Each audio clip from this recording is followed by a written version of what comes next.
will be subject to conditions, which conditions are imposed on Indians becoming citizens in their country. So the condition which an Indian has to face in becoming citizen of Italy will be applied to an Italian citizen becoming a citizen of India. In Italy, unless you are born in Italy, you cannot become the Prime Minister of Italy.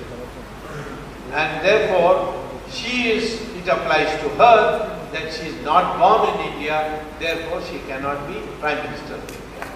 This is the condition. I wrote this to Abdul Kalam when he was President on the 14th of November when the results came out. That I wrote to him saying, I see from the papers that she is being proposed, but there is a legal hitch in that. Please look at it and deny her the opportunity to be the PM. Well, no reply came from Abdul Kalam, so I was at that time in Madras, so I came to Delhi and I saw on television reading at 5 o'clock Sonia Gandhi has been invited by Abdul Kalam to stake her claim to be the Prime Minister of India. 5 o'clock. So I said, it's all over. Suddenly at 12:30 I got a phone call from the Rashtrapati Bhavan that the President wants to see you within 15 minutes. So I rushed to Rashtrapati Bhavan, which is not very far from my house in Delhi, and was there at 12:45. When I entered Abdul Kalam's room, there were all officers sitting, and Abdul Kalam said, "You wrote this letter?" I said, "Yes, I wrote this letter." He said, "I got it only this morning." I said, "Well, I sent it by post. The post is inefficient. What can I do?" So he said, "Okay, you explain to my officers what you have written."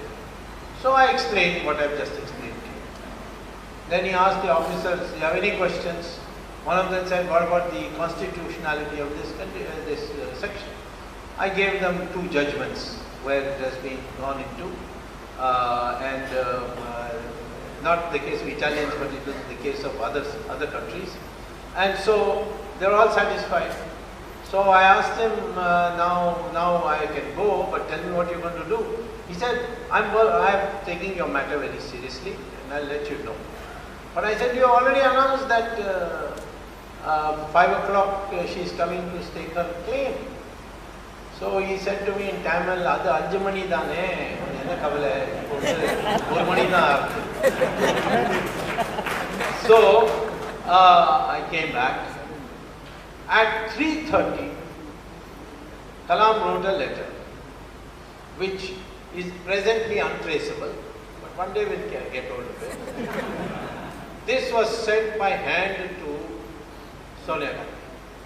Present. And the advance phone came that President is sending a letter, please read it. In the room were Manmohan Singh and Natwar Singh.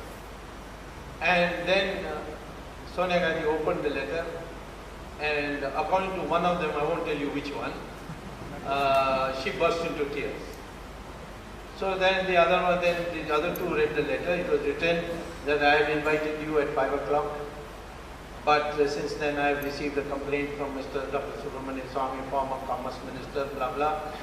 And I don't know what merit there is in his points, but I have to have it checked since he has held very high position, and therefore it will be sent to the Election Commission, the Supreme Court, for an opinion. So till that time I cannot give you the oath of office, and therefore the 5 p.m. appointment is cancelled, and if you still want to meet me, come tomorrow at 10 o'clock. Now, at 5 o'clock she was to go, all the MPs are assembled, and suddenly at 4:45 Manmohan Singh turns up at that meeting where all the MPs are sitting, and he reads the last line of that letter. which came on TV. Everybody can see it. If you go by, ask any TV station, they'll give it to you. It came on TV. Manmohan Singh read that. We have received a letter from the president, and he has said that if you want to meet me, you better come at 10 o'clock. All this 5 o'clock and all, he did not read. Only that you can come to work. So, but at 6:30, in the Parliament House, all MPs are to meet, and Sonia Gandhi is going to address it. At 6:30, she said, I have conscience problem, this problem, that problem, I can't do it, I don't want to be Prime Minister, all that. It's a lie. Why is it a lie? Because when I was leaving Kalam's room, there was a big table and there were MPs' letters all stacked up. They were stacked up state-wise. So I knew immediately, because each letter had I so and so elected from constituency so and so hereby propose Sonia Gandhi for Prime Minister of India. So she had collected these letters. Then I looked at the UP bunch and went through it, and I found a letter which said, I, Sonia Gandhi, elected from Raebareli, hereby propose Sonia Gandhi for Prime Minister of India. So what a liar she is.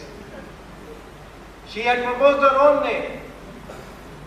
When Sharad Pawar had sent her the letter of endorsement with his MPs, he said, we hereby propose Congress party to lead the government. She sent back that letter to Sharad Pawar and said, no, you write it in my name. So she could not become.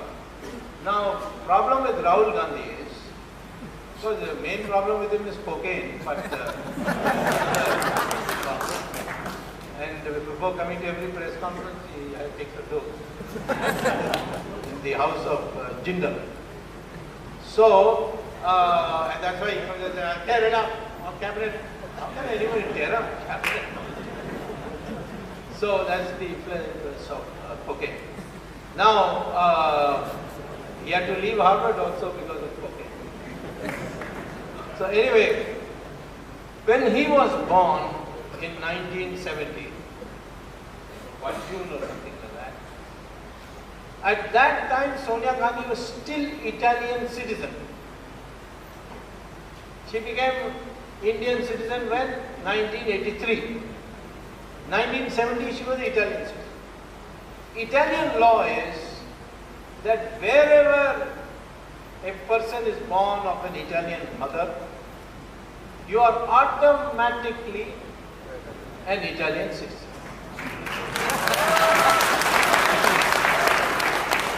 Not only that, Sonia Gandhi wrote a letter to the embassy saying that I have given birth to a son whose name is, and I have not yet seen that letter, I am trying very hard, but one day I will get it. I believe she said his name is Raulvincai, Raul Vinci. That the ambassador sent to the Home Ministry, what is called the Department of Interior, in Rome, where his name was entered into the citizen register. So he is a citizen of Italy. And he remains a citizen of Italy unless he renounces it. He has never renounced it. And this, therefore, his Indian citizenship is illegal. So if I can get the authentic proof of that register in the Department of Internal Affairs in Rome, I put 2 of my ex-Harvard students on the job. It's not, it's a tough job, but we are doing it. Then he cannot be the Prime Minister of India. He can't even be an MP of India. Of course, he is not going to be an MP of India because he will lose Amit.